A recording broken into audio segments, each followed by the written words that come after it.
আল্লাহ বলেন, ও মুসা তুমি কি জানো না আমার একটা নাম আছে রহমান, আমার একটা নাম আছে রহিম, আমার একটা নাম আছে গফফার, আমার একটা নাম আছে সত্তার। সন্তান যদি অন্যায় করিয়া মায়ের কাছে কান্না করে বলে মা আমারে মাফ করিয়া দাও, মা বাবায় ক্ষমা না করিয়া পারে না। ছাত্র যদি হাজারো অন্যায় করিয়া উস্তাদের সামনে চোখের পানি ছেড়ে কান্না করে বলে হুজুর আমারে মাফ করে দেন, এমন কোন শিক্ষক নাই ছাত্রকে ক্ষমা না করবে। ও মুসা তুমি কি জানো না ওই মা বাবা আর উস্তাদের থেকে আমি আল্লাহর মায়া কি কম। ওরে আমার ছেলেরাই যে আমাকে আব্বা বলে ডাকবে, আমার মেয়ে নাই আমাকে আব্বা বলে সম্বোধন করবে, আমি আদর করে বানাইছি মানুষ।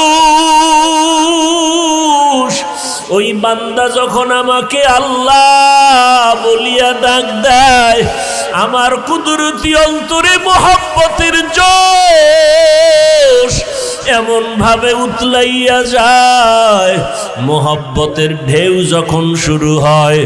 আরে মা বাবার মায়ার থেকে 99 গুণ মায়া তো আমি আল্লাহর বেশি। বান্দা যখন আমাকে আল্লাহ বলিয়া চোখের পানি ছেড়ে ডাক দেয়, আমি আল্লাহ 99 গুণ মোহাব্বতের দরজা দিয়া রহমতের নজরে যখন তাকাই, তখন দেখি আমার বান্দার কোনো অপরাধ নাই। আমি আল্লাহ তার জিন্দেগীর সব গুনাহগুলো মাফ করে দেই। এই যুবক যদিও দুনিয়ার লাইনে অনেক অন্যায় করেছে, কিন্তু এই যুবক আমি আল্লাহর কাছে এত কান্না করেছে, আমি আল্লাহর ওয়াদা যারা জাহান্নামের আযাবের ভয় গুনাহের কথা স্মরণ করি এক ফোঁটা চোখের পানি ছাড়বে, আমি আল্লাহ ওয়াদা করেছি তার চোখের পানির বিনিময়ে তারে মাফ করিয়া দিব। আমি আল্লাহ তারে মাফ করে দিলাম, আমি ওর নামটা আমার বন্ধু অলির খাতায় লেখাইয়া দিলাম। ও যুবকেরা, ও বাবাজিরা, ও পর্দার আড়ালের মা বোনেরা, জীবনে যত অন্যায় করেছো মাও জানে না, বাবায় জানে না, আত্মীয় স্বজন কেউ জানে না। আল্লাহ বলেন বান্দা তোর গুনার খবর কেউ না জানলে আমি তো সব জানি, সব দেখি। আমি আল্লাহ জানার পরেও পানি বন্ধ করি নাই, বাতাস বন্ধ করি নাই। আমি আল্লাহ পাক বারবার ডাকতেছি বান্দা কোথায় যাও, যেদিকেই যাবি আমার দরজা ছাড়া সব দরজা বন্ধ। আমার রহমতের দরজা ছাড়িয়া কোথায় যাবি? ওরে যেখানেই যাবি সেখানেই তো জাহান্নামের আগুন। আমি আল্লাহর দরজা ছাড়া আর কোনো দরওয়াজা নাই। অতএব এখনো সময় আছে, ফিরিয়ে আসো। আমি আল্লাহ পাক তোমার জীবনের গুনাহ মাফ করে দিব। তুমি যত অন্যায় করিয়া থাকো না কেন, আমার কাছে ক্ষমার দরজা অনেক বড়, আমি আল্লাহর দয়া অনেক বড়। তোমার চোখের পানি আমি আল্লাহর দিলকে, আমার কুদরতের অন্তরকে ভরে দেয়।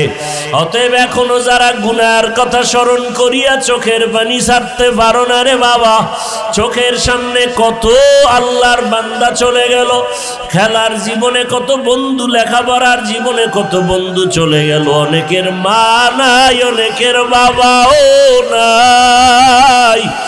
আমরা কেমন জানো এতিমের মতো হয়ে গেলাম। ওরে আল্লাহর বান্দা, যারা আল্লাহর মোহাব্বত নিয়ে চলে, নামাজ পড়ে, দাড়িওয়ালা, টুপিওয়ালা, পাগড়িওয়ালা, কই এরা তো কেউ না খাইয়া মরিয়া যায় নাই। এত বড় করোনা গেল, কেউ রাস্তায় ভিক্ষা করে নাই, কেউ না খাইয়াও মরিয়া যায় নাই। আল্লাহ হয়তো কষ্টের মধ্যেও খানার আয়োজন করেছেন। অতএব যারা দুনিয়া দুনিয়া করিয়া আল্লাহকে ভুলিয়া গেছো, এখনো সময় আছে রে বাবা, আল্লাহকে মোহাব্বতের বন্ধু বানায় দাও। আমার নবীর থেকে আর তো কেউ ভালো হতে পারবা না, সাহাবায়ে কেরামদের থেকে ভালো আর কেউ হতে পারে না। তারা ব্যবসা করেছেন, চাকরি করেছেন, তারপরও আল্লাহকে ভুলে নাই। রাতের তাহাজ্জুদ বন্ধ করেন নাই, নামাজ বন্ধ করেন নাই, বেপরদায় চলেন নাই, ব্যবসা করতে গিয়া কারো সাথে ধোঁকা দেন নাই, মিথ্যা বলেন নাই, জান্নাতের টিকিট পাইয়াও সারাটা জীবন আবার কান্না করেছেন। সারাদিন ব্যবসা করিয়া সন্তানের হক, স্ত্রীর হক আদায় করিয়া আবার নবীর মোহাব্বত নিয়ে সুন্নতের উপরে মজবুত হইয়া চলিয়া জান্নাতের টিকিট হাতে পাইয়া আবার রাতের গভীরে নামাজে দাঁড়ায় কান্নার আওয়াজ। আবু বকর কান্না করে, ও আল্লাহ আমার উপায় কি হবে? ওমরে ফারুক কান্না করে, আল্লাহ কবরের মধ্যে কেমনে একা থাকবো? নবীর সাহাবী ওসমান কান্না করে, কি উপায় হবে কবর